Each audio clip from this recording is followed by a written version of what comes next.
Class 10th के त्रिकोणमिति chapter से जो 2026 में पूछने वाला क्वेश्चन हम लोग सोल्व करेंगे। आइए देखते हैं। First number question, 4 tan theta बराबर 5, तो 5 cos theta minus 3 sin theta बटा cos theta plus 2 sin theta का मान निकालें।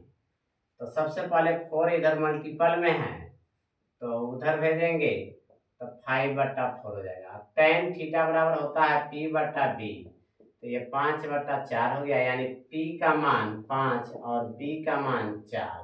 तो यहाँ से h का मान निकालेंगे तो h बराबर फॉर्मूला होता है p² प्लस b²।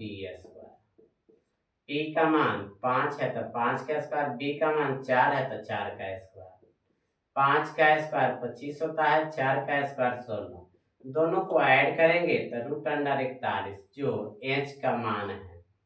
अब हमको मान निकालना है 5 cos theta minus 3 sin theta बटा cos theta plus 2 sin theta का मान निकालना है।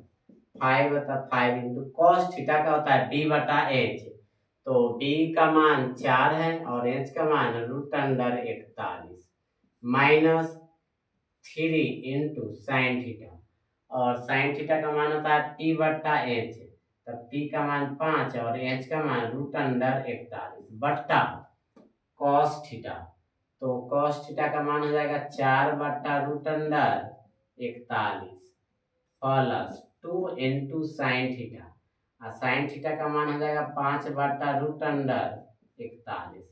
तो इसी को सोल्व करेंगे।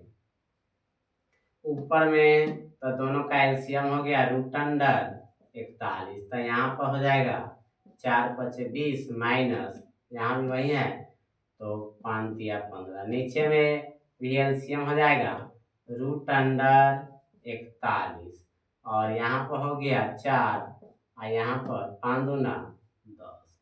यहाँ √41 से √41 कट गया, यहाँ पर 15, 20 में से 15 घटा 5, ये दोनों को जोड़ देंगे यानी 14।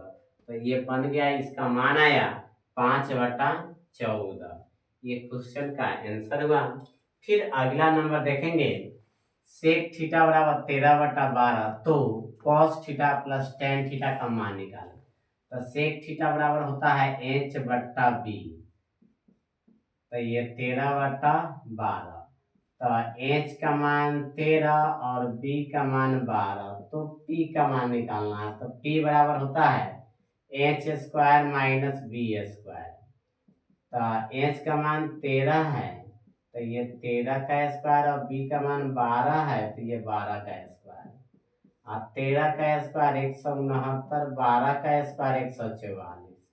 इसमें से इसको घटाएंगे तो यानी p का मान √25 यानी 25 का वर्गमूल 5 आया। तो हमको मान निकालना है cos theta plus tan theta का मान निकालना है। तो cos थीटा बराबर होता है b/h, तो b का मान यहाँ पर 12 है और h का मान 13 है, प्लस tan थीटा का होता है p/b, तो p का मान यहाँ पर 5 आया और b का मान 12। अब इस दोनों को हल करेंगे तो इससे इसमें एलसीएम तो नहीं आएगा, तो दोनों को मल्टीप्लाई कर देंगे। मल्टीप्लाई करेंगे तो ये 156 आएगा। 13 से भागा देंगे तो 12 बार में 12 से गुना करेंगे तो 144, प्लस फिर 12 से 13 बार में 13 से गुना किए तो 65 आया। तो ये 156, इससे इसमें जोड़ देंगे 5 4 9 6 4 10 के 0 हाथ में 1 1 2, तो इसका cos theta plus tan theta का मान 209/156 आया। इतना हल हुआ। ठीक, फिर आगे देखेंगे क्वेश्चन